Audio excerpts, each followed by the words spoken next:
नमस्कार। प्रादेशिक समाचार के साथ मैं नीलम कुमार।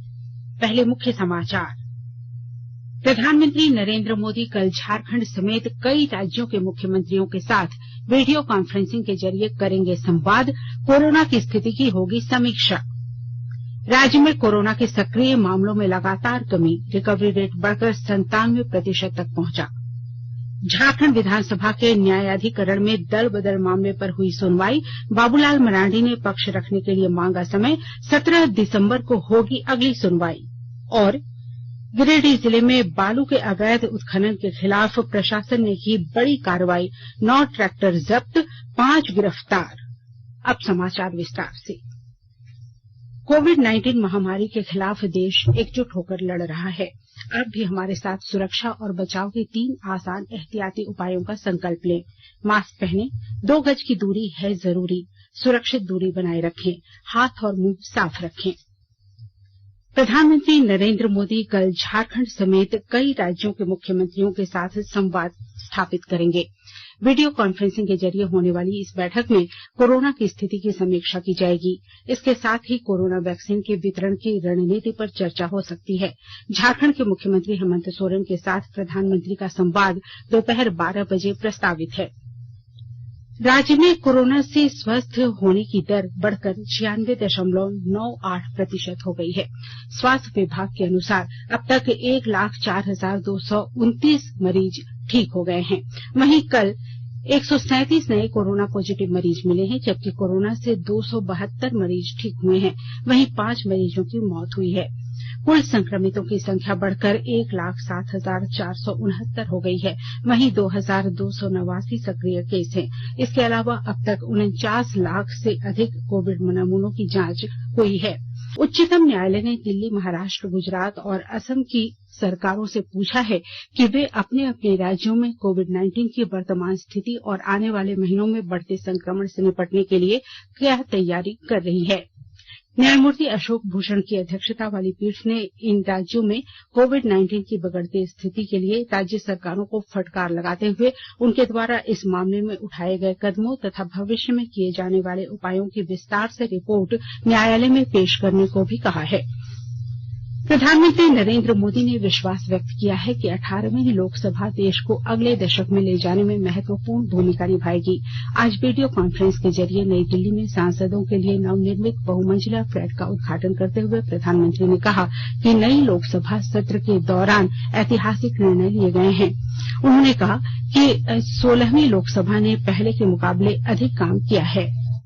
देश की संसद आज एक नए भारत के लिए कदम बढ़ा रही है। बहुत तेजी के साथ फैसले ले रही। पिछली 16वीं लोकसभा ने पहले की तुलना में 15% ज्यादा बिल्स पास। 70वीं लोकसभा के पहले सत्र में तय समय से 135% काम हुआ। राज्यसभा ने भी 100% काम। ये परफॉर्मेंस पिछले 2 दशकों में सबसे ज्यादा है। श्री मोदी ने कहा कि एनडीए सरकार के कार्यकाल के दौरान शुरू किए गए कई भवनों के निर्माण का काम अपने निर्धारित समय से पहले ही पूरा किया जा रहा है। उन्होंने कहा कि दशकों पुरानी समस्याओं का समाधान उसे टालने से नहीं किया जा सकता, बल्कि उनका मुकाबला करके और समाधान ढूंढकर किया जाता है। प्रधानमंत्री ने बताया कि कोविड महामारी के दौरान भी संसद का सत्र नए दिशा निर्देशों और विभिन्न एहतियाती उपायों के साथ आयोजित किया गया। कोरोना काल में अनेक प्रकार की सावधानियों के बीच नई व्यवस्थाओं के साथ संसद का सत्र चला। पक्ष और विपक्ष के सभी साथियों ने एक एक पल का सदुपयोग किया। दोनों सदनों द्वारा बारी बारी से काम करना हो या फिर शनिवार और रविवार को भी कार्यवाही करना, हर किसी ने सहयोग किया। सभी दलों ने सहयोग किया। प्रधानमंत्री नरेंद्र मोदी बुधवार को लखनऊ विश्वविद्यालय के शताब्दी समारोह में भाग लेंगे। इस अवसर पर वे विश्वविद्यालय के 100 साल के स्मारक सिक्के का अनावरण करने के साथ साथ विशेष स्मारक डाक टिकट जारी करेंगे। समारोह में रक्षा मंत्री राजनाथ सिंह, उत्तर प्रदेश की राज्यपाल आनंदीबेन पटेल और उत्तर प्रदेश के मुख्यमंत्री योगी आदित्यनाथ भी उपस्थित रहेंगे। गौरतलब है कि 1920 में लखनऊ विश्वविद्यालय की स्थापना गुणवत्तापूर्ण शिक्षा और भारतीय मूल्यों को को बढ़ावा देने तथा समाज और मानवता की सेवा करने के उद्देश्य से की गई थी। सूचना और प्रसारण मंत्री प्रकाश जावड़ेकर ने कहा है कि भारत का विदेशी मुद्रा भंडार अब तक के उच्चतम स्तर पर पहुंच गया है। उन्होंने एक ट्वीट में कहा कि भारत का विदेशी मुद्रा भंडार पिछले 6 वर्षों के दौरान लगभग दोगुना होकर $572 अरब हो गया है। उन्होंने कहा कि पूरा विश्व नए भारत को सम्मान और विश्वास की नजर से देख रहा है। देश के 10 श्रमिक संगठनों ने 26 नवंबर को 1 दिवसीय देशव्यापी हड़ताल का आह्वान किया है। यह हड़ताल कोयला, बिजली, इस्पात जैसे औद्योगिक संस्थानों सहित बैंक, बीमा जैसे प्रतिष्ठानों में भी रहेगी। भारतीय मजदूर संघ इस हड़ताल में शामिल नहीं है। इन श्रमिक संगठनों की 12 सूत्री मांगों में कमर्शियल माइनिंग के तहत कोल ब्लॉक की नीलामी का मुद्दा भी शामिल है। स्टेट बैंक के अलावा सभी व्यावसायिक बैंक और ग्रामीण बैंक बंद रहेंगे। राज्य के 10,000 बैंक कर्मी भी इस हड़ताल में शामिल होंगे। इधर कोल इंडिया लिमिटेड के अध्यक्ष सह प्रबंध निदेशक प्रमोद अग्रवाल ने हड़ताल में शामिल न होने के लिए एक अपील जारी की है। सरकार ने सोशल मीडिया पर चल रही उस खबर का खंडन किया है जिसमें कहा गया है कि इस साल 1 दिसंबर के बाद कोविड-19 स्पेशल सहित सभी रेलगाड़ियों का संचालन बंद हो जाएगा। रेल मंत्रालय ने स्पष्ट किया है कि उसने अभी किसी भी रेलगाड़ी के संचालन को बंद करने का कोई फैसला नहीं किया है। झारखंड विधानसभा के न्यायाधिकरण में आज 10वीं अनुसूची के तहत 3 विधायकों बाबूलाल मरांडी, प्रदीप यादव और बंधु तिर्की के दल बदल मामले पर सुनवाई हुई। न्यायाधिकरण के समक्ष विधायक बंधु तिर्की अपने अधिवक्ता के साथ उपस्थित हुए, जबकि बाबूलाल मरांडी ने अपने अधिवक्ता आरएन सहाय के माध्यम से अपना पक्ष रखने के लिए समय की मांग की। श्री मरांडी के अधिवक्ता ने झारखंड उच्च न्यायालय में दायर रिट याचिका का हवाला देकर न्यायाधिकरण से 6 हफ्ते का समय मांगा, जिसे विधानसभा अध्यक्ष रविन्द्रनाथ महतो ने अस्वीकार कर दिया। उन्होंने मामले की अगली सुनवाई के लिए 17 दिसंबर की तिथि मुकर्रर की है। आज सुनवाई निर्धारित की बाबूलाल जी की तरफ से मुख्य वकील साहब ने न्यायाधिकरण में समय मांगा, ये कहते हुए कि उन्होंने हाईकोर्ट में रिट याचिका दायर की। तो हमने कहा न्यायाधिकरण हमारा पक्ष लिया जाए, बट क्योंकि स्पीकर साहब ने ये कहा कि एक ही मामला दर्ज है तो सबकी सुनवाई एक साथ करेंगे और 17 तारीख का उन्होंने तारीख दिया है। जो हम लोग का पक्ष है बंधु जी के और प्रदीप जी की तरफ से जो हम अपील कर रहे हैं कि भाई 3 विधायक हैं जेडीएम के, ये दोनों 2 तिहाई होते हैं उनके, और इन्होंने कांग्रेस ज्वाइन किया है, तो इन्हें कांग्रेस का विधायक माना जाना चाहिए। मुख्यमंत्री हेमंत सोरेन ने पलामू जिले के हुसैनाबाद में मनरेगा के काम में कथित रूप से जेसीबी के इस्तेमाल पर संज्ञान लिया है। उन्होंने जिले के उपायुक्त को मामले की जांच कर कार्रवाई करने का निर्देश दिया है। गौरतलब है कि ट्विटर के जरिए इस मामले को मुख्यमंत्री के संज्ञान में लाया गया था। बताया गया है कि हुसैनाबाद के डंडीला पंचायत में मनरेगा के काम में जेसीबी का धड़ल्ले से इस्तेमाल हो रहा है। भारतीय वायुसेना ने झारखंड के अभ्यर्थियों के लिए 10 दिसंबर से 19 दिसंबर तक पटना स्थित एयरफोर्स स्टेशन बिहटा में भर्ती रैली का आयोजन किया है। इस भर्ती रैली के लिए झारखंड के रहने वाले योग्य युवा आवेदन कर सकते हैं।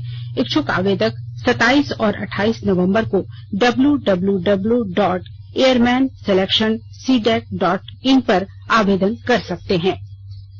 गिरिडीह जिले में बालू के अवैध उत्खनन के खिलाफ प्रशासन ने बड़ी कार्रवाई की है। जिले के उपायुक्त के निर्देश पर आज पचम्बा और मुफस्सिल थाना की पुलिस ने जिला खनन पदाधिकारी के साथ सिहोडीह में उसरी नदी में छापेमारी की। इस दौरान बालू लदे 9 ट्रैक्टर जब्त किए गए।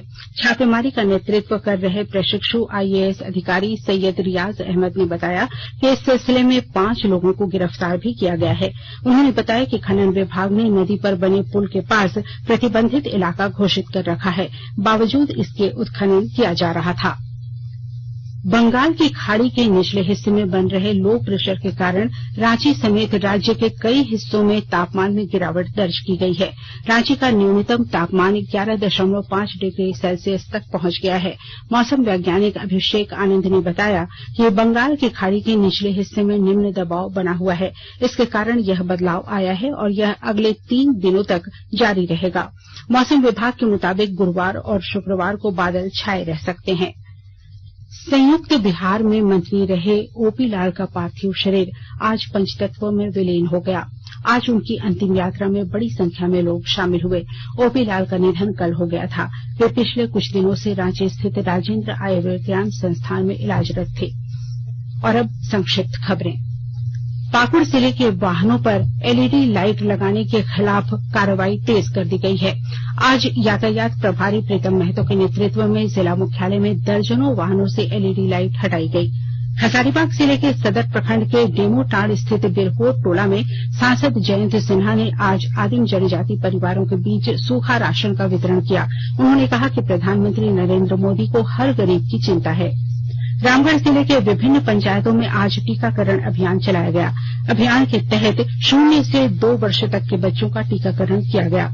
एकीकृत बिहार में मंत्री रहे ओपी लाल के निधन पर आज रांची स्थित कांग्रेस भवन में शोक सभा का आयोजन किया गया। शोक सभा में कांग्रेस के कई वरिष्ठ नेता और विधायक शामिल हुए।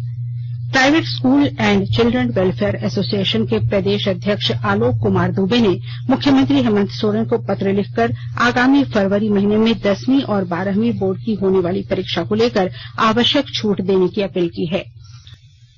प्रधानमंत्री नरेंद्र मोदी ने वीडियो कॉन्फ्रेंसिंग से लोकसभा सांसद आवास के नए फ्लैटों का उद्घाटन किया। आत्मनिर्भर भारत के लिए संकल्प से सिद्धि का मंत्र दोहराया। सुप्रीम कोर्ट ने कोविड-19 को लेकर सभी राज्यों से उठाए गए कदमों पर 2 दिनों में रिपोर्ट मांगी है। देश में खरीफ मौसम 2020-21 के लिए धान की खरीद में 17.73% की वृद्धि हुई है और प्रदेश में अब तक 39 लाख से अधिक कोविड नमूनों की जांच हुई है। कल 10,492 सैंपल टेस्ट हुए। अब समाचार विस्तार से। कोविड-19 महामारी के खिलाफ देश एकजुट होकर लड़ रहा है। आप भी हमारे साथ सुरक्षा और बचाव के 3 आसान एहतियाती उपायों का संकल्प लें। मास्क पहनें, 2 गज की दूरी है जरूरी, सुरक्षित दूरी बनाए रखें, हाथ और मुंह साफ रखें। प्रधानमंत्री नरेंद्र मोदी ने आज वीडियो कॉन्फ्रेंसिंग के जरिए सांसदों के लिए नए आवास का उद्घाटन किया। दिल्ली के बीडी मार्ग पर कुल 76 नए फ्लैट बनाए गए हैं। प्रधानमंत्री ने इस दौरान अपने संबोधन में कहा कि इन फ्लैट्स में सांसदों के दायित्व निर्वहन के लिए सभी सुविधा मौजूद है। साथियों, सांसदों के लिए पिछले साल नॉर्थ एवेन्यू के घर बनकर तैयार हुए थे और आज बीडी रोड पर भी ये 3 टावर आवंटन के लिए तैयार है। मेरी कामना है कि गंगा, यमुना और सरस्वती, इन 3 टावरों का संगम इसमें रहने वाले जनप्रतिनिधियों को हमेशा स्वस्थ रखे, कार्यरत रखे और संतोषी बनाए। श्री मोदी ने कहा कि दशकों से चली आ रही समस्याओं को टालने से नहीं, उन्हें पूरा करने से ही खत्म होंगी। उन्होंने कहा कि देश में वॉर मेमोरियल, पुलिस मेमोरियल समेत कई ऐसी योजनाएं हैं जो बरसों से लंबित थीं, लेकिन एनडीए सरकार ने इन सभी लंबित योजनाओं को पूरा किया। उन्होंने कहा कि इन फ्लैट्स के निर्माण में पर्यावरण का ध्यान रखा गया है। प्रधानमंत्री ने बताया कि कोविड महामारी के दौरान भी संसद का सत्र नए दिशा निर्देशों और विभिन्न एहतियाती उपायों के साथ आयोजित किया गया। श्री मोदी ने कहा कि लोकसभा की कार्य क्षमता में वृद्धि हुई है क्योंकि देश परिवर्तन के लिए नई दिशा में बढ़ना चाहता है। उन्होंने आत्मनिर्भर भारत का लक्ष्य हासिल करने के लिए संकल्प से सिद्धि का मंत्र दोहराया। हम अपने संकल्पों के लिए जितना अधिक परिश्रम करेंगे, सिद्धि उतनी ही जल्दी और बड़ी होगी। मुझे विश्वास है कि हम सब मिलकर 130 करोड़ देशवासियों के सपनों को जरूर पूरा करेंगे, आत्मनिर्भर भारत के लक्ष्य को पूरा करेंगे। केंद्रीय स्वास्थ्य मंत्री डॉक्टर हर्षवर्धन ने अमेरिका के Boston centre of excellence for health and human development को वीडियो कॉन्फ्रेंस के माध्यम से संबोधित किया। डॉक्टर हर्षवर्धन ने कोविड महामारी को नियंत्रित करने के लिए भारत की रणनीति की चर्चा करते हुए डॉक्टरों और नर्सों के अलावा पेशेवरों सहित अग्रिम पंक्ति के लाखों स्वास्थ्य कर्मियों की सराहना की। उन्होंने कहा कि स्वास्थ्य कर्मियों ने जोखिमपूर्ण और प्रतिकूल स्थितियों के बावजूद बहादुरी के साथ अपने कर्तव्य का पालन किया है। डॉक्टर हर्षवर्धन ने कहा कि कोविड-19 जल्दी ही 21वीं सदी के इतिहास का हिस्सा बनेगा। स्वास्थ्य मंत्री ने कहा कि वैक्सीन जल्दी ही उपलब्ध होगी और अगले कुछ महीनों में संक्रमित लोगों की संख्या कम हो जाएगी। उन्होंने कहा कि भारत ने एंटीबायोटिक्स से लेकर आपात चिकित्सा सुविधा, शल्य चिकित्सा, टीकाकरण और वैक्सीन तक आधुनिक चिकित्सा के सभी घटकों में पहले ही विशेषज्ञता हासिल कर ली है।